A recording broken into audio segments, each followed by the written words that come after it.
दादा हे बघ, मला माहितीये तुला खूप वाईट वाटतं, पण अमूल्य काय झालंय? तू माझ्यापासून काहीच लपू नकोस. सॉरी दादा, मी तुला सगळं काही सांगायला हवं होतं, पण ऍक्च्युली हा टास्क पूर्ण होण्याच्या आधीच माझं ठरलं होतं की मी राजीनामा देणार आहे. पण का? मी नाही सांगू शकत ते. बघ अमूल्य प्लीज सांग. अगं तू माझी बहीण नसतीस ना तरीही मी तुझी बाजू घेतली असती. इतकी तू हुशार आहेस. नाही, मी तुझ्यासारखी एम्प्लॉई नाही गमावू शकत. वेदांत खूप विचित्र वागतो माझ्याशी. मी आधीचं सगळं विसरून कामाला लागले होते, पण नंतर विक्रांतने जे काही केलं, वेदांतला जेव्हा कळलं की विक्रांत कोणाच्या प्रेमात पडलाय, तर तो त्या मुलीला शोधत आमच्या घरापर्यंत आला. हे तुमच्या घराजवळच उभा आहे. त्याचा स्वतःच्या रागावर ताबाच नसतो. वेदांतने माझ्यावर हात उगारला. माझ्या भावाला काही झालं ना तर सोडणार नाही मी तुला. कसले कसले आरोप केले त्याने आमच्यावर. मी इथे जीवाच्या आकांताने त्या मुलीला शोधतो, आणि ती मुलगी कुठे? माझ्याच ऑफिसमध्ये, माझ्याच बहिणीच्या खांद्यावर चढून जॉब करते. विक्रांतचा पाठलाग करत होतीस ना? मला ना आधीपासूनच डाऊट होता. तू ना दिसतेस तशी साधी सरळ नाहीयेस. असं सिनेमामध्ये होतं किंवा न्यूजपेपरमध्ये आर्टिकल येतात की एका मुलीने एका मुलाला असं प्लॅन करून फसवलंय, आणि तेव्हाच तू हे प्रेमाचं नाटक केलंस. मी तुला आधी पण विचारलं होतं, पैसे हवेत का? पैसे हवेत का? किती पैसे घेणार आहेस माझ्या भावाचा पिछा सोडण्यासाठी? बोल ना. तूच सांग दादा, आम्ही असल्या मुली आहोत का? त्याला काय वाटतं की प्रेमही विकत घेता येतं? जो स्वतःच्या भावाला सुद्धा समजू नाही शकला, तो मला काय समजून घेणार होता? त्याला मुलींचा प्रॉब्लेम आहे, ह्यात आमचा काय दोष?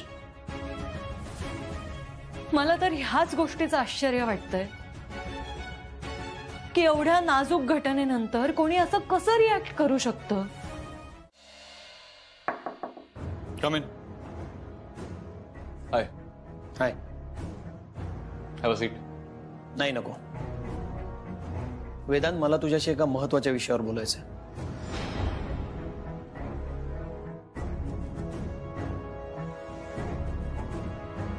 बोल. वेदांत, मी तुझ्या ऑफिसमधून सुरुवात करतोय, पण इथे माझ्या निर्णयांना काही किंमत असणार आहे का? हा प्रश्न माझ्या मनात आलाय. का? मी तुमच्या कोणत्याही कामात अडथळा आणलेला नाहीये. पण माझ्या पहिल्या स्टाफ मेंबरने राजीनामा दिला. मग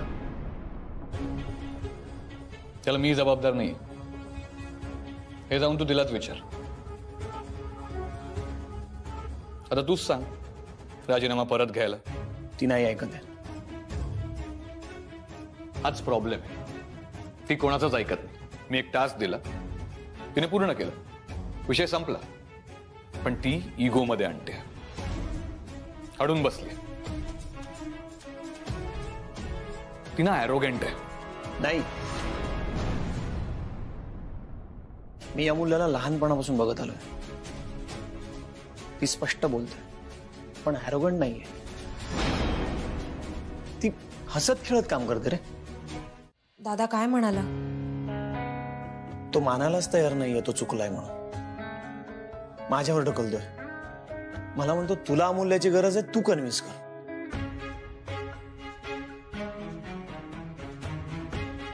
मला एक सांग, अमूल्य तयार झाली का? म्हणजे झाली का ती कन्व्हिन्स? ती काही बोलली तरी नाहीये, पण आय होप ती होईल जॉईन. सार्थक, मी काय करू? मला काहीच सुचत नाहीये.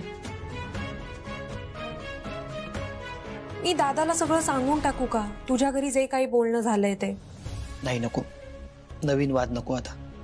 हे बघ, आपण फार उशीर केला तर खूप गोंधळ होईल. सार्थक, तुझ्या पप्पांनी मला स्पष्ट विचारलंय की तू कोणाच्या बाजूने आहेस. काय करू मी? विक्रांतला सारिका आवडत नाही हे मला माहिती, पण आता हे प्रपोजल येईल तेव्हा मी काय करू? हे बघ अद्या, तू आपल्या घरी असशील तेव्हा सारिकाच्या बाजूने बोल, आणि जेव्हा तुझ्या घरी असशील तेव्हा विक्रांतच्या बाजूने बोल. थोडं कमी बोल आणि समजून उमजून बोल. सार्थक, तू प्रॉब्लेम सॉल्व्ह करतोयस की अजून कॉम्प्लिकेट करतोयस? हे बघ, हे पॉलिटिक्स नाहीये. विक्रांतच्या आयुष्याचा प्रश्न आहे हा. खरं सांगू, तारेवरची कसरत आहे आणि माझ्याकडे उत्तर नाहीये. अद्या तू समजतेस तेवढे सरळ नाहीये माझ्या घरचे. पप्पा 24/7 पॉलिटिक्स मध्ये रमतात, तसेच विचार करतात. आद्या, तुला सुद्धा डिप्लोमॅटिक वागावं लागेल. काही दिवस, लवकरच काहीतरी मार्ग सापडेल. शोधू आपण. तुमच्या घरात माझ्या बहिणीने लग्न करून जावं हे अजून मलाच पूर्णपणे पटत नाही. त्यावर मी फेरविचार करेन असं मला वाटत नाही. बाकी ताईचं ताई ठरवे. जसं तू तुझ्या भावाचा विचार करतोस तसा मी सुद्धा माझ्या बहिणीचा विचार केलाच पाहिजे, नाही का? हे बघ, आम्ही इतके वाईट नाही आहोत. हो, आद्या वहिनी चांगली आहे, विक्रांत पण चांगला आहे, असं आत्ता तरी वाटतं. बाकी तुझ्या कुटुंबातील इतर लोकांच्या चांगुलपणाचा मला चांगलाच अनुभव आलेला, पण तरी ताईच्या मनात नक्की काय हे शोधण्याचा मी प्रयत्न करेन. बाय.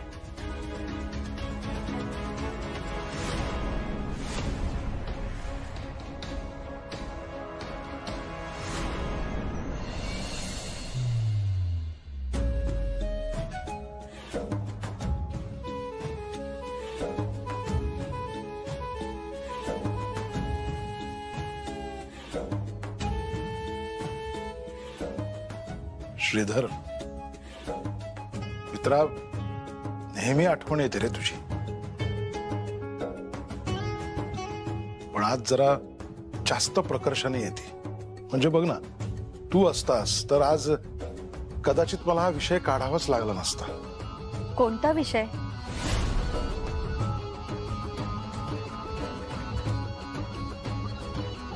बोला ना.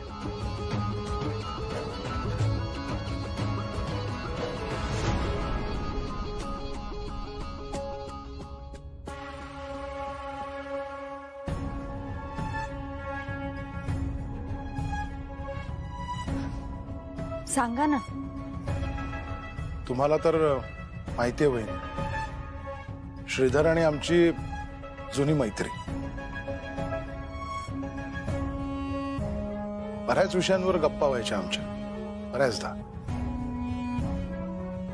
एकदा असंच गप्पा मारत बसलो होतो आम्ही दोघं, इथेच बसलो होतो, आणि विक्रांत आणि सारिका खेळत होते. त्यांना बघून श्रीधर म्हणाला होता मला, तुझ्या लेकीचा, सारिकाचा हात विक्रांतसाठी मागणार आहे मी. आता मोठी झाली मुलं, मनात तो विचार आला की श्रीधरची ती इच्छा आपण पूर्ण करावी का?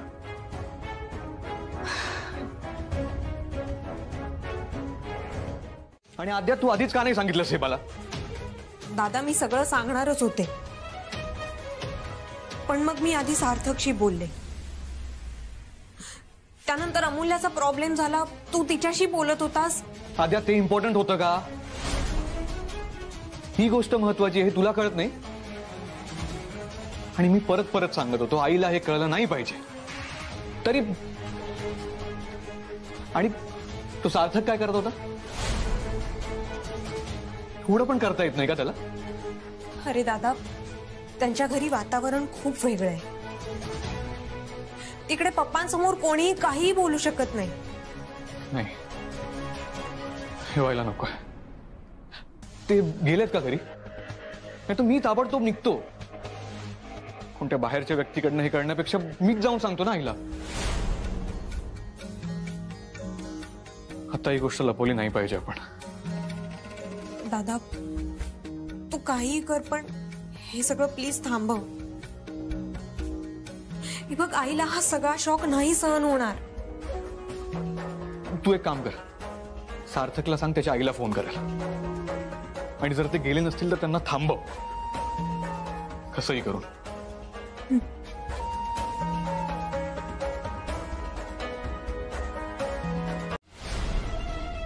आणि विक्रांतला काही बोलू नका. शांत राहा, काळजी घ्या स्वतःची.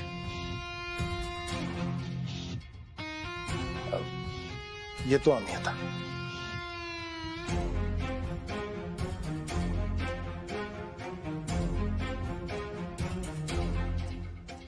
चुकलं असेल काही तर माफ कर मला.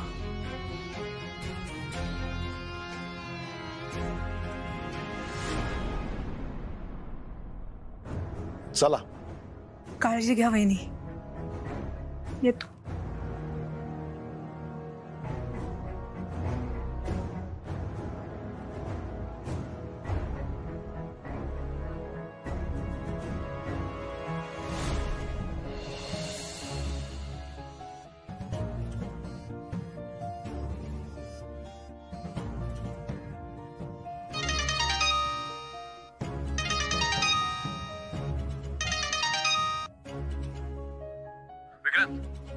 सार्थकचे आई बाबा आपल्या घरी आले होते का? का? आता का विचारतोयस? आले होते का सांग ना.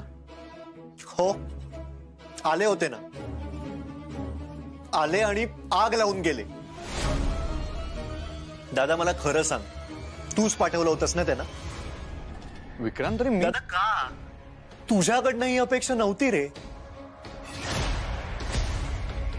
तू जे काही केलंयस ना, त्याचे खूप वाईट परिणाम होणार आहेत. खूप चुकीचा वागलायस तू. अरे विक्रांत, तू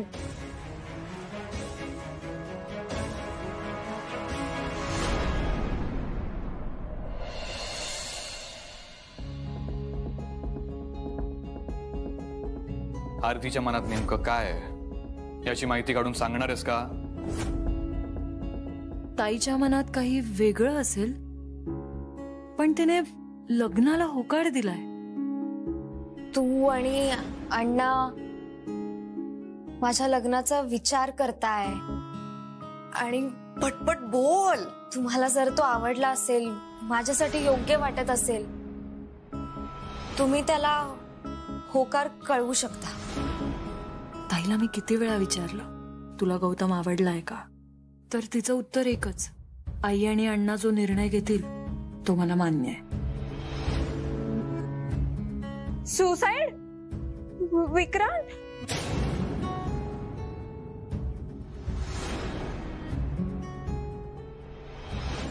आणि तुमचं घर जवळच आहे ना, म्हणून मग मी इथे आलो. अगं, आपला एक साधा एकत्र फोटो पण नाहीये.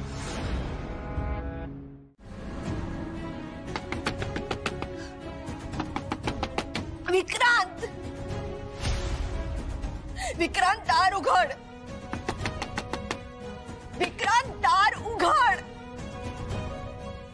मला तुझ्याशी बोलायचंय. नाही, मी आताच ठीक आहे. मी इथूनच बोलतो.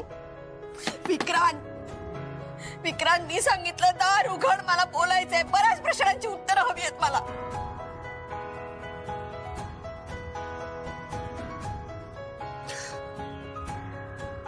आई मी सांगतो, मी तुला सगळं सांगतो, पण मी बाहेर नाही येणार. मी तुला फेस नाही करू शकत आई. का आता का तोंड लपवतोयस? आता का नाहीये तुझ्यात हिंमत? तेव्हा खूप हिंमत होती ना, म्हणून इतका टोकाचा निर्णय घेतलास तू.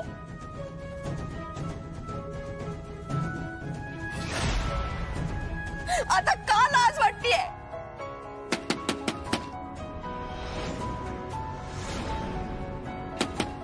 विक्रांत, दार उघड. विक्रांत.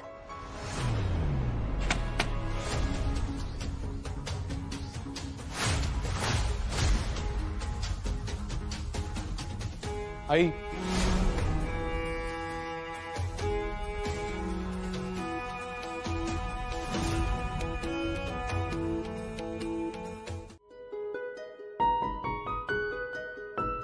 आई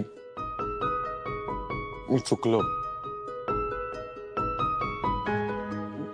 पण तू प्लीज असं नको म्हणूस ना की मी विक्रांतची जबाबदारी पार पाडत नाहीये. त्या जबाबदारीमुळेच मी तुला सांगितलं नाही. तुला त्रास होऊ नये, तुला टेन्शन येऊ नये म्हणून मी तुला खरं सांगणारच होतो. कधी कधी सांगणार होतास? नशिबाने तो वाचला. आज जर काही त्याचं बरं वाईट झालं असतं तर मग सांगणार होतास का? नाही, त्याला काही होऊ नये म्हणून मी इतकी धावपळ केली, म्हणून मी त्याला ऍडमिट केलं लगेच. आणि आई, त्या दिवसापासून रोज मी त्याला हेच सांगतोय की तू परत अशी चूक कधीच करायची नाहीस. आणि आई, मी खरंच लक्ष देतोय का विक्रांतकडे? नाही, त्याला जा विचारणारच आहे मी, पण माझा राग तुझ्यावर आहे वेदांत.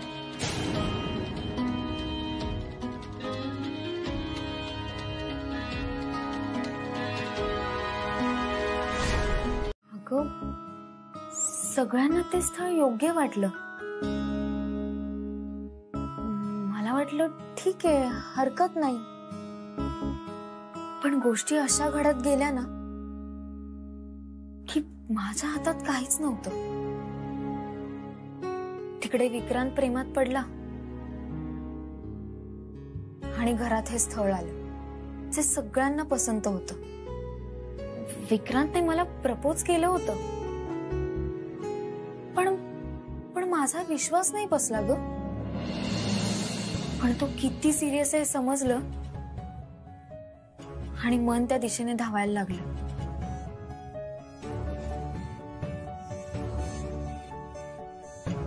ताई, एक सांग, तो तुझ्यासाठी जीव द्यायला निघाला होता म्हणून तर सिंपती वाटत नाहीये ना? म्हणजे तो स्वतःच्या जीवाचं काही बरं वाईट करून घेईल याची भीती तर नाहीये ना? नाही अमूल्य, असं अजिबात नाही. उलट या बाबतीत माझे विचार खूप वेगळे आहेत. मला त्याचं हे वागणं अजिबात आवडलेलं नाहीये. अगं, ही तर इमोशनल ब्लॅकमेलिंग आहे. एक्झॅक्टली. लग्न कर नाही तर मी जीव देतो, ही बळजबरी झाली. हो ना, म्हणजे उद्या जर त्याच्या मनासारखं नाही झालं तर असाच वागणार आहे का तो? हा प्रश्न होताच माझ्या मनात. हा ना भ्याडपण आहे. मी याला प्रेम नाही मानत. पण मग तरी सुद्धा तू त्याचा विचार करतेस?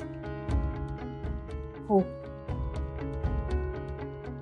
कारण त्याला त्याची चूक कळलीये. या एका चुकीतून तो काहीतरी शिकलाय. त्याने माफी पण मागितली. उथळ नाही येतो, हाब राखून बोलला माझ्याशी. म्हणजे बघ ना, कधी त्यांनी घरी येऊन गोंधळ नाही घातला, माझ्या कॉलेजला नाही आला.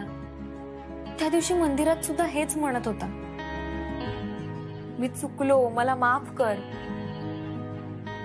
माझ्यामुळे तुला खूप त्रास झाला. मग तू लग्नासाठी विचार का नाही केला विक्रांतचा? अमूल्य अगं कसं करणार? आपण यावर बऱ्याचदा बोललोय. तो कुठे, आपण कुठे. तो मला एक्सेप्ट करेल, पण त्याच्या घरचे खूप फरक आहे ग. आपलं घर, आपले संस्कार, आपलं स्टेटस, त्यांचं स्टेटस, यात जमीन आसमानाचा फरक आहे. पण मग त्याच्या घरच्यांनी, आपल्या घरच्यांनी सगळ्यांनी लग्नाला परमिशन दिली, सगळं जुळून आलं. मग करशील विक्रांतची लग्न?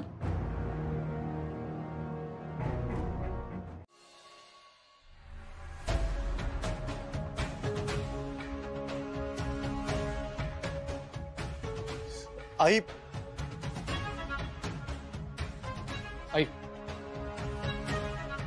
आई आपण प्लीज एकदा बोलूयात ना.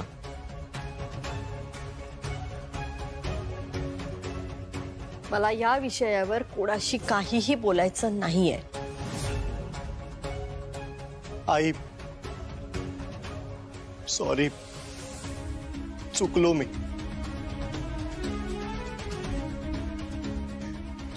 तू हवं तर माझ्यावर ओरड, रागव, मार, सगळा राग काढ. प्लीज माझं एकदा ऐकून घे, फक्त एकदा. आता आता कशासाठी? बाहेरच्यांनी येऊन सांगितल्यानंतर आता तुला इच्छा झाली आहे माझ्याशी बोलायची? आई आई मी प्रेमात पडलो ग. मला नाही कळलं कधी ती मला आवडू लागली. आई आणि आरती अशी मुलगी आहे ना की ती. खबरदार त्या मुलीचं नाव माझ्या समोर घेतलंस तर. असा कसा वेडा झालास रे तिच्या प्रेमात? अशी काय भुरळ घातली तिने तुला? असं कसं तिने माझ्या मुलाला प्रेमात पाडलं? कोण आहे कोण ती? तिची आणि आपली काय बरोबरी आहे सांग ना मला. अरे विक्रांत, त्या मुलीमुळे आज तू जीव द्यायला निघालायस, तरी सुद्धा मला सांगतोयस ती मुलगी अशी आहे, ती मुलगी तशी आहे. आई या सगळ्यात तिचा काहीच दोष नाहीये, तिची काहीच चूक नाहीये. तिने मला स्पष्टपणे सांगितलं होतं. ती चांगली आणि मी वाईट, हो ना? यापुढे या घरामध्ये त्या मुलीचं नाव अजिबात घ्यायचं नाही.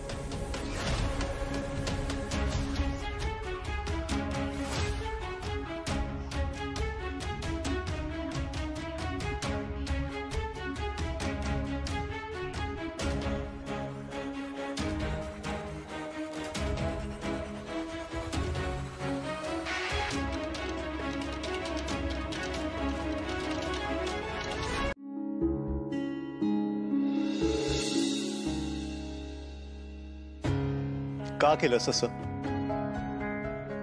दादा? का केलंस तू असं? मी तुला प्रॉमिस केलं होतं ना की मी आरतीला विसरण्याचा प्रयत्न करेन. करतही होतो रे. का घाई केलीस तू? का त्या बडवाईकांना पुढे केलंस? काय तुला वाटतं मी असा वागेन? Vikrant, are you out of your mind? हे बघ, मला जे बोलायचं असतं ना ते मी स्पष्टपणे बोलतो. असं दुसऱ्यांना पुढे करून स्वतःचं काम करून घेणारा असा वाटतो का मी तुला?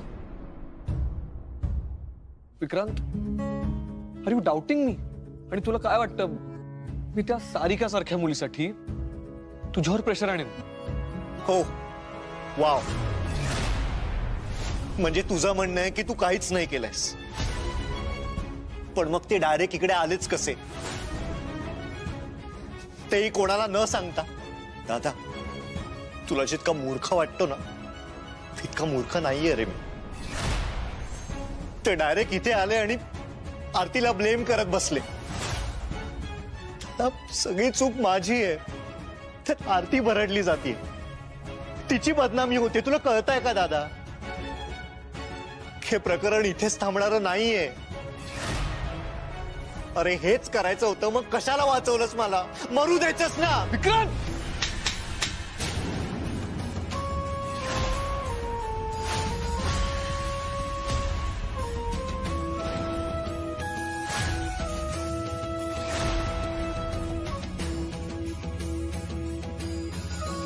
विक्रांत, विक्रांत.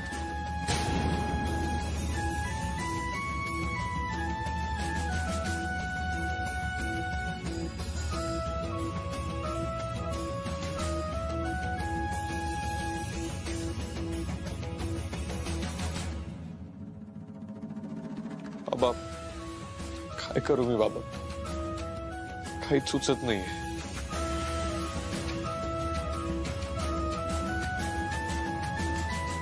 मी हरलो.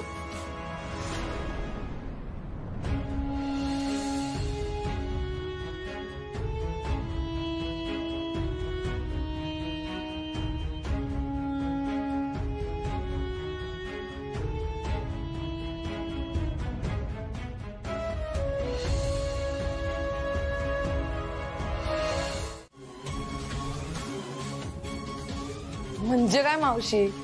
अगं चाइल्डहुड पासून, आणि हा पप्पांना पण माहिती आहे ते. म्हणजे आधी फक्त क्रश होता, नंतर मी प्रेमातच पडले. मग काय म्हणाल्या तुझ्या होणाऱ्या सासूबाई? त्या पप्पा सांगत होते की त्यांच्या डोळ्यातच पाणी आलं.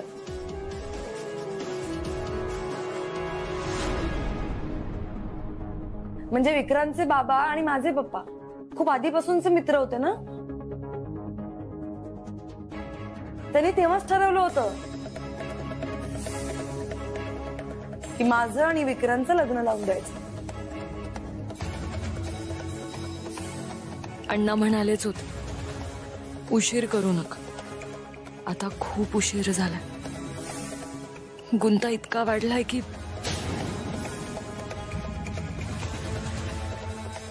चला, एवढी गोड बातमी दिली आहे, सगळ्यांसाठी काहीतरी गोड करते. ए मावशी चालेल, तू शिरा करशील का? मला तुझ्या हातचा शिरा खूप आवडतो, आणि आज मी स्वतःच्या हाताने सगळ्यांचं तोंड गोड करणार आहे. चालेल, करतेच. आले. काय ग? अगं मावस बहीण आहे ना मी तुमची. तुम्ही खुश नाही आहात का माझ्यासाठी? काँग्रेस वगैरे काहीतरी म्हणा. Aren't you happy?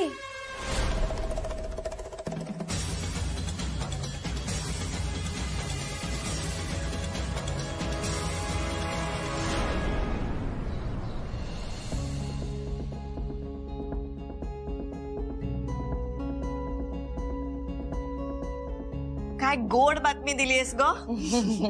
मग आता पुढची बोलणी कधी? म्हणजे आरतीचं लग्न झालं की लगेच सारिकाचं करायचं की काय? वा, हे वर्ष छान जाणार आहे आपलं. म्हणजे बघ ना, आधी सार्थकचं लग्न झालं, आता आरतीचं, आणि मग सारिकाचं. अमूल्याला वेळ आहे अजून, मेडिकलची तयारी करते ना. यू नो व्हॉट मावशी, नागपूरचा मोस्ट एलिजिबल बॅचलर आहे विक्रांत. किती मुलींना त्याच्याशी लग्न करायचंय माहितीये, पण शेवटी माझं प्रेम जिंकलं. चला.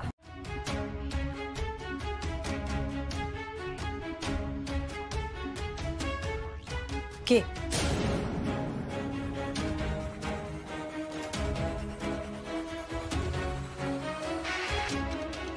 अगं बघतेस काय अशी? घे.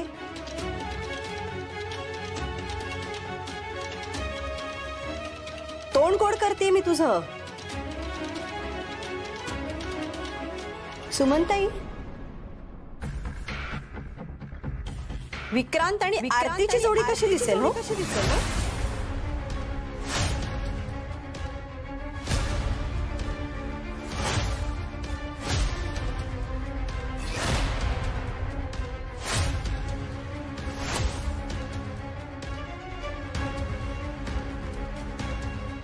म्हणजे सारिका आणि विक्रांत पेक्षा यांची जोडी नक्कीच छान दिसेल ना?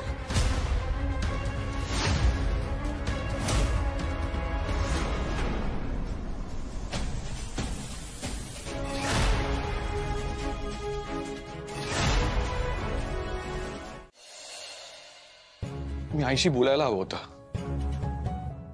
आपण आता फार वेळ घ्यायला नको. आपल्या घरात असा बोला याआधी कधीच नव्हता.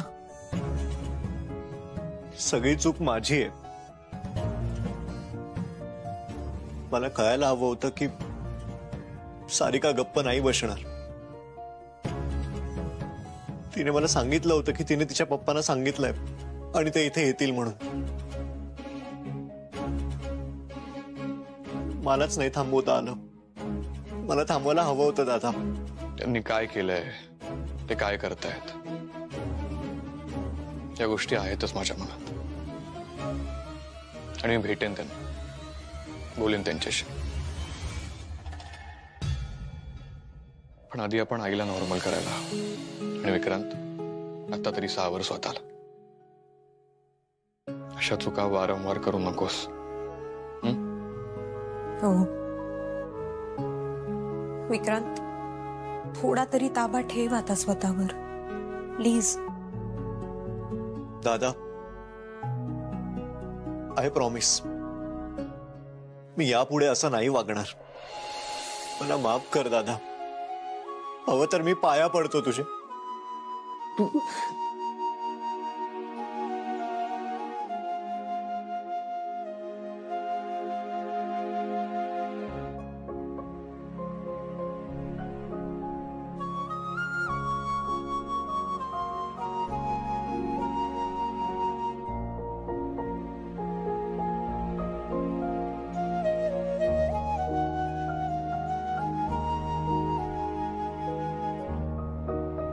दादा,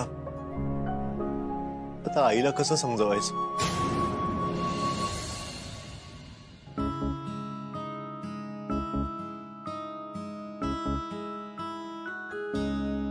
माझ्या मुलीच्या लग्नामध्ये तुम्हीच दोघी जणी पुढे मिरवत होतात. तेव्हाच मला जरा सावध व्हायला हवं होतं. पण तू मोठी करवली आणि ती धाकटी. सख्खी बहीण मागे आणि ह्या दोघी पुढे पुढे.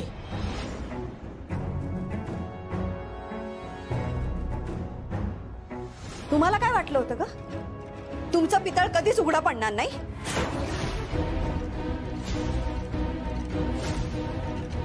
मला खरं कधीच कळणार नाही. हं?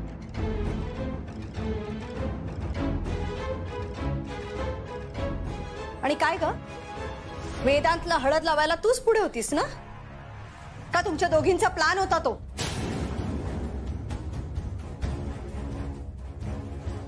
नूतनताई, अहो प्रत्येक समारंभात, प्रत्येक विधीत त्यांना मी पुढे राहायला सांगितलं होतं. पण तुम्हाला कुठे माहिती होतं की त्यांच्या मनामध्ये काय चाललंय?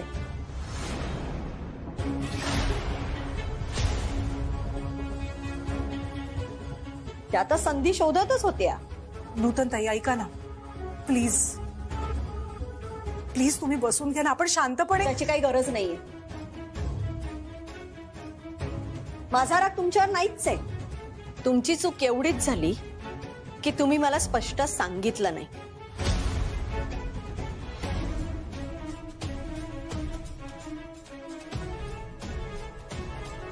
पण काही हरकत नाही. माझ्या नवऱ्याचे हितचिंतक आहेत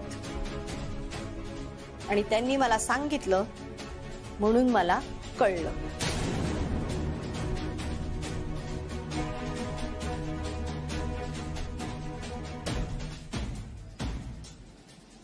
हे बघा नूतनताई, आपण खरंच शांतपणे जरा. शांतपणे? अहो इथे माझ्या मुलाचा जीव गेला असता आणि तुम्ही मला सांगताय शांतपणे बोला. अप्सरा लागून गेलीये का? अहो माझ्या मुलाच्या बाजूला बोहल्यावर उभं राहण्याची सुद्धा लायकी नाहीये हिची.